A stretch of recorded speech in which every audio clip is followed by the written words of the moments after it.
গাছটাতে দেখো বিয়ের কিছু নিয়ম করছে, যাই হোক মানুষ এক কাছে নাচছে। হ্যালো এভরিওয়ান, আমি আশিস। আমাদের এখানে যেহেতু একটা বিয়ে আছে, সেই বিয়েতে আমরা এখন যাবো। যাই হোক আমরা এখন বাড়িতে এসে রেডি হলাম, বিয়ে বাড়ির দিকে যাবো। যাই হোক দিন আগে আশীর্বাদের ছোট্ট একটা ভিডিও তোমাদের কাছে শেয়ার করেছিলাম। আমি এখন বিয়ের বাড়ি চলে এসেছি।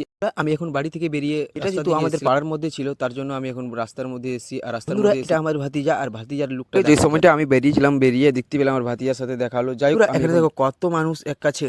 পুরা এই গাছটাতে দেখো বিয়ের কিছু নিয়ম করছে। যাই হোক এখানে দেখো কে চিনো অবশ্যই কমেন্ট করে জানাও। যাই হোক এখানে দেখো কত মানুষ এক কাছে নাচছে রয়েছে। আর বিয়েতে মানুষ না নাচলে হয় কখনো? দেখো বিয়ে রয়েছে, তাকে তোমাদেরকে দেখাই। তার সাথে বিয়ে বাড়ির মণ্ডপটা কিভাবে সাজিয়েছে সেটা তোমাদেরকে দেখাবো। দেখো বন্ধুরা, এটা হলো বিয়ে বাড়ির মণ্ডপ। রজনীগন্ধা আর গেন্দা দিয়ে কতটা সুন্দর করে সাজিয়েছে, তাই না? রয়েছে তাকে তোমাদেরকে দেখাচ্ছি। দেখো এর বিয়ে আজকে রয়েছে, আর এর বিয়ের জন্য এই মণ্ডপটা আজকে সাজিয়েছে, কতটা সুন্দর লাগছে, তাই বাইরে দেখো এদিকে বোলেরো গাড়ি চলে এসেছে। এদিকে বন্ধুরা আমি এখন ডিজের কাছে চলে এসেছি, আর ডিজের কাছে এসে দেখি কাছে এসেছে। যাই হোক ভিডিওটা তোমাদের কাছে আজকের এতটুকুই শেয়ার করলাম। ভিডিও কেমন হচ্ছে অবশ্যই কমেন্ট করে জানাও, ঠিক আছে?